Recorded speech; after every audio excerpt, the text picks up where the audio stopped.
Hi everyone, my name is Sanjeet Kumar and I am basically from Bihar.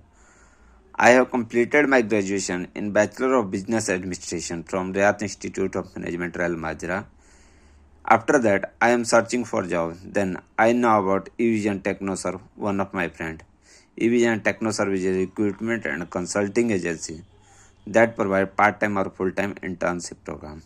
Then I joined full-time internship program under the guidance of expert manager and administrator.